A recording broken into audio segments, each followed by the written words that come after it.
Welcome back to Conversations on the Couch.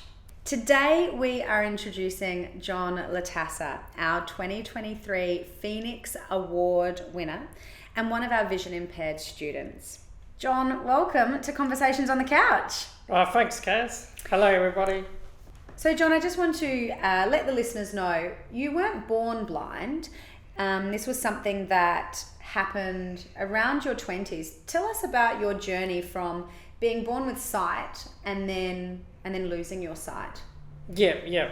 When I was about 5-6 years old, I was going to school with my sister at St. Joseph's at Flinders Park, and then gradually going each week to different classes. The teacher said to look at the blackboard, and I didn't say anything, but I couldn't really see the blackboard. Okay. And then the teachers had a meeting with my parents and said something's up with your son with his eyes. Okay. And then did some more tests and stuff, and then I went to a vision impaired school in Townsend in Brighton from going to primary school at St. Joseph's. Yeah.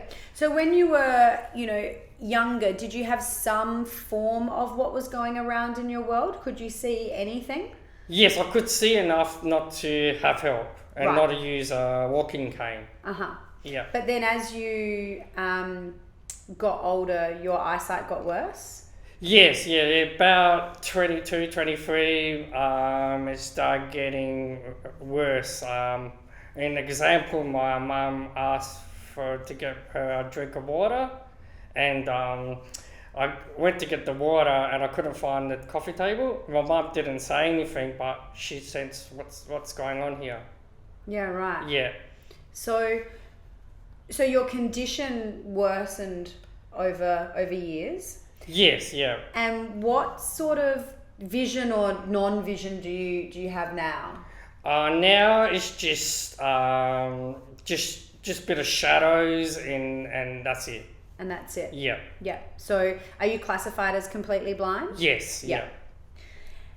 And you also have hemiplegia on your left side of your body. And for those of you who don't know what that is, it's a paralysis or weakness on one side. And when did that occur? Oh, when I was born. I think my mum said I had a stroke when I was born. Okay. And it caused a blood clot in my brain. Yeah. And then, my left side of my body is paralysed. Right. I only got a little bit of movement. And we noticed that in the gym as well, although we've been doing really well with being able to build your muscles on the left side with some of the exercising that we've been doing. Yeah. Now, for those of you who don't know John and haven't been in our gym, he's one of the nicest guys, and he has such a great, wicked sense of humour too. But what's your secret to being able to deal with some of these challenges, this vision, and then obviously your hemiplegia as well? What is your secret to being able to deal with these challenges? It took me a while. I was in a bad way when first I got diagnosed. I was losing my vision. I was crying every minute, drinking heaps, hiding my alcohol, hiding drinks in my bedroom. Yeah. And just went to counselling, and I had a few sessions with my counsellor, and then I was still in a bad way until this guy from R.S.B. called Frank had a chat with me and just say, you can't be like that, John. You just have to move on and do what your best you can. Yeah. And you definitely have done that. Yeah. Definitely. And tell me, sometimes I find even today as we walked into the podcasting room, you made a comment, you went, oh, it's an office in here, this looks really professional. But you've just told me that you're blind. Yep. So what do you see? What as you walk into something like this, what are you actually visioning or seeing in your mind? I can sense it's I could tell it's a pretty big, spacious room. Right. Yeah, and that's about it. And that's about it. Yeah. And how does that how does that sensing work, you know, when you're out and about and doing stuff, or even in the gym? Like, how does that work for you? Usually it takes a while to get a picture in my head. Mm-hmm. Usually when if I go a new working environment and then I'll get like a mobility instructor, Mm-hmm. teaches me the surroundings with my walking stick. Yep. And we go for about 5-6 times until I get a picture in my head. Okay. And then I get the picture in my head and know where I'm walking and know where my working space is. And like with Andrew, I can sense where everything is when he walks me around. Yeah, right. Yeah. Wow, that's so fascinating. Yeah. So, in your day-to-day life, do you have a job? I know that you do some volunteering, but what fills your day? What do you do? I do beginning of week 3 times a week volunteering. Mm-hmm. Monday at Novita, Tuesday at Guide Dogs, and then Wednesday with the Red Cross. And in those roles, what are you doing in your volunteering? At Novita, I'm on the phones after ring up some of the donors who have donated in the past. Just give them a call, see if they still want to donate to Novita. And then Guide Dogs is similar, but I have to ring up different businesses and see if they want to host our collection dog.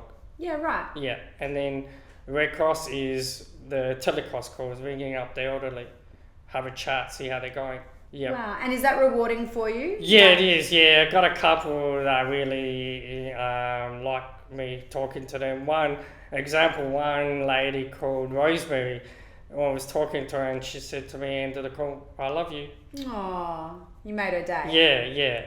Now, this year, you won our Phoenix Award, and it is because you're truly inspirational and you definitely rise like a phoenix. You get on that bike and he rides his 400 calories and you work out so hard.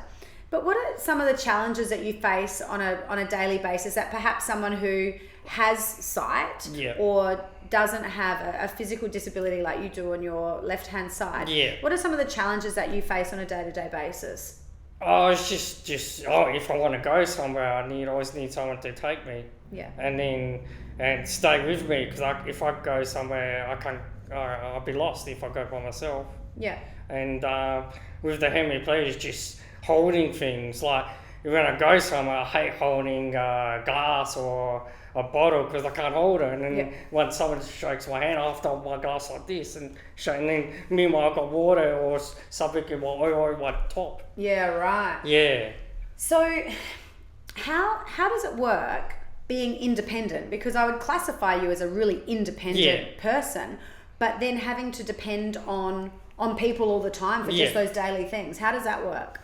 If I want to go to a place, I get taught by a mobility instructor from Guide Dogs, and then and they show me where the place is and stuff.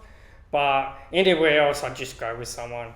And do you have any pet peeves that annoy you, or that people do or don't do that really impacts you with your impairment, with your sight and your hemiplegia?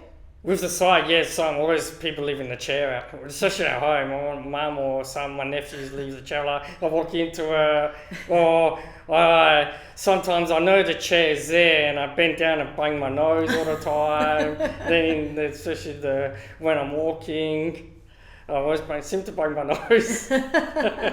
Well, I don't know. You've got me back a couple of times. I reckon you nearly hit me in the head the other day with a dumbbell in the gym. That's right, yeah. Now, this is really, a forum for you to open up about your disability, and like what would you want the average person to know? Like if they saw you walking down the street or whatever, what would you want them to, maybe be a little bit more respectful about or understand a little bit more? Because apart from being at home and people leaving chairs and bits and pieces like that, I'm sure life would be pretty tough. Yeah. And you seem to be a very stoic, happy guy, but I'm sure there'd be some things that you'd go, you know what, it'd be really nice if the world could just do this for me. It would make my life a hell of a lot easier. Oh yeah. It's just wish I could see again. Just you can drive, or just you could go somewhere independent by yourself, like I used to. And this you talk to people is like, wow, it's so hard to be blind. And just tell them it's like, just your sight, so you need your sight so much. That's something that we take advantage. Yeah. You definitely take advantage of the fact that we can see everything. And, I miss that. Yeah. You miss watching stuff on TV and stuff. The stuff I watch TV is just with the auto describe. Yeah. Yeah. And how does that, so do you still get those, do you get clear images in your head that you create? I mean, I know that we were watching Yellowstone and we were talking about it. Yeah. So do you get those images? And I do. Dua Lipa. Now, you made a comment, that was interesting. You said, gee, she's hot. How do you know that she's hot?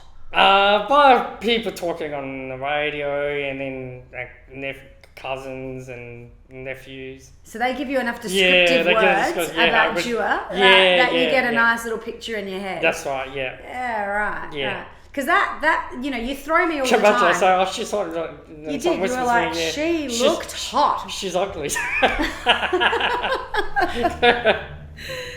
Now, one of the things I truly love about you is that you haven't let your disability stop you from doing anything. You come to the gym a couple of times a week. You've just told us that you volunteer 3 times a week. You spend time with your family. Yeah.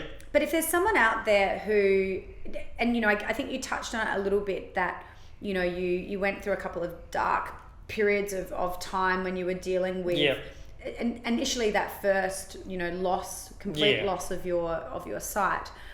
If there's someone out there listening and is having a struggle town, whether it's a new disability or something that they've had for a while, how do you continue to keep motivated? How do you continue to get out of bed and do stuff? What keeps you driving?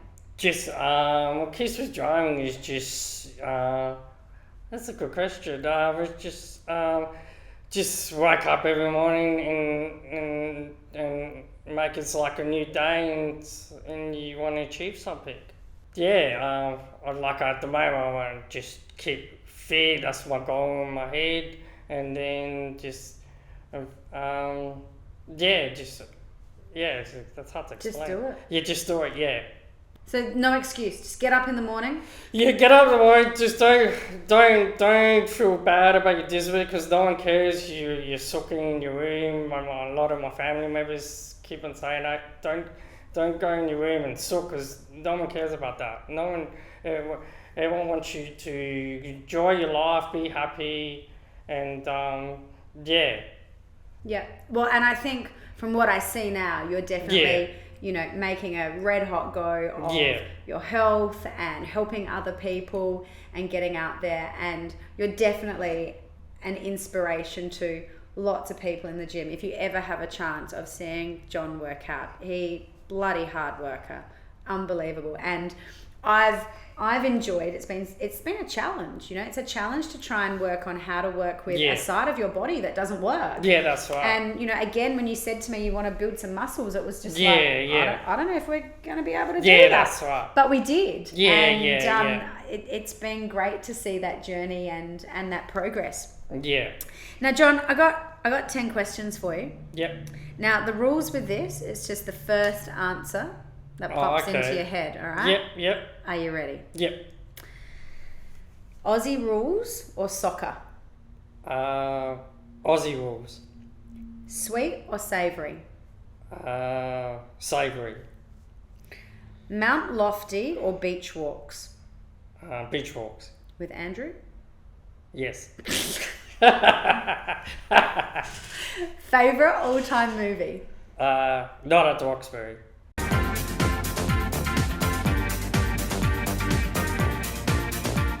Sit-ups or a wall sit? Sit-ups. Don't like wall sits? The worst dish your mum cooks? It's hard. She's pretty good. She's a very good cook. Yeah. There's nothing? She hasn't burnt your toast or? No, it's always good. I can't complain. All right, best dish. Best Dish. Schnitzel. Schnitzel. Yeah. I'm coming around to yours. Yeah. All right. If you were a superhero, what power would you have? Not sure. My X-ray vision. X-ray vision. Then you'd be able to see everything that Chia Hooper has. The celebrity you'd invite to dinner? Arnold Schwarzenegger. I'll be back. I'll be back. Oh. And one word to describe you? Happy person. He's definitely one happy person. Mr. John Latassa, that is Yep. Conversations on the Couch. Thank you for joining me, our 2023 Phoenix Award winner. There are no excuses in life. Don't sook, like That's right. John said. Just get out there and do it. That's it.